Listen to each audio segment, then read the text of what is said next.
Let's talk about estimating your adaptive basal rate for Omnipod 5. This section of the Omnipod 5 user guide tells you how the algorithm works, but I'm just going to give you the gist of it. The first pod you wear estimates your total daily insulin from your active basal program in manual mode. Smart Adjust technology then sets a starting baseline adaptive basal rate from that TDI estimate. So that means whether you program a flat rate like this or a segmented rate like this, all the algorithm looks at for that first pod is your total units per day. So let's go over a few things. What is the adaptive basal rate? The adaptive basal rate is a baseline or starting basal rate from which the algorithm makes adjustments to meet your needs in real time. Why do you need to know this information? Well, for one, it'll help you recognize when your basal needs have increased or decreased. This will help you know when you need to update your manual basal program. It's also really important because when you switch between using the Omnipod 5 controller and the app, or if you have to replace your controller, the system starts from scratch. So if you input your most recent settings for TDI, the system is going to pick up almost exactly where you left off, and you won't have to go through weeks of learning and adjusting. And sometimes you need to do an intentional algorithm reset because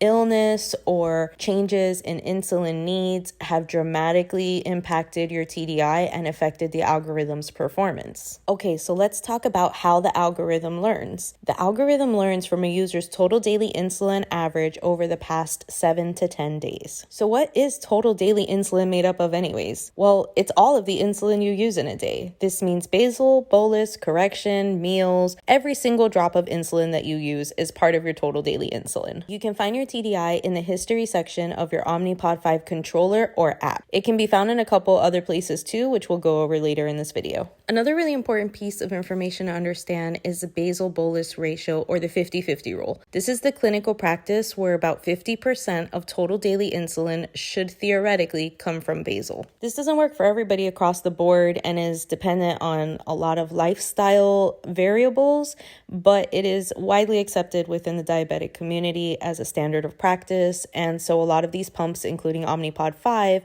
do strive to achieve this balance and implement this as part of their algorithm. My kids are personally more of a 60-40 ratio, but it's different for everybody, like I said. From Omnipod's user guide, they even specify here that 40 to 50% of your total daily insulin should come from your basal, and the remaining 50 to 60% from your bolus doses. I like to think of it as a checks and balances sort of situation. If I get too heavy on the bolus side, it means I need an adjustment to my basal and vice versa. So now that we know what TDI is and how the algorithm uses it, let's go ahead and find our 7 to 10 day average. I'm going to go ahead and start by signing into the Gluco website, which your system should have been linked to a Gluco account when you first set it up, but if it wasn't, we can do that at any time, and I'll make a separate video about that. So because a pod only uses 7 to 10 days, you're going to find this section here and you're going to either choose 1 week, 2 weeks, or a custom date range. This is really helpful if you're trying to get back to a previous groove that your algorithm was in and was working really well for you. The next thing you're going to do is go ahead and look at this section here in the corner. Right here where it says daily dose, that is going to be the TDI for the range or time that you selected. You can find this information in the app. You're just going to scroll down until you see this section, and that number right there, units per day, is your TDI.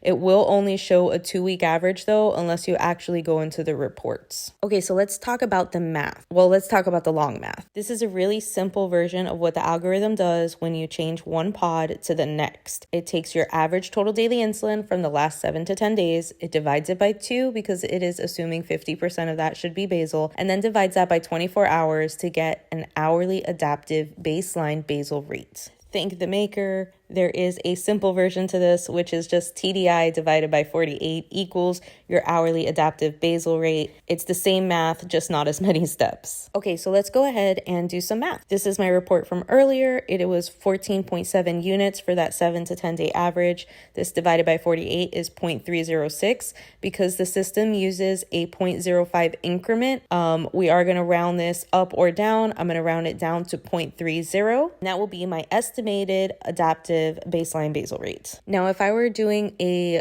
intentional reset and I wanted to get a more aggressive algorithm, I would go ahead and increase that number by 20%. So TDI plus 20% would be 17.64 divided by 48 is 0.367. And I'm going to go ahead and round this 0.367 up to 0.40 because I want to give the algorithm just a little bit extra room to work. So now that I have the information that I need, I can go ahead and program a flat basal rate as my first basal program whenever I've done my Omnipod 5 reset. If you were to actually open my PDM, you would see that I do actually have a segmented basal rate as well as my flat basal rate, and each one is active at very different times for very different situations. I will explain a lot more about that in a separate video, but for now, thank you so much for watching. For more management strategies, tips, and videos, please follow us on all the platforms listed here at Accidentally Amazing. And don't forget to comment and share. We are a community and we are figuring this out together.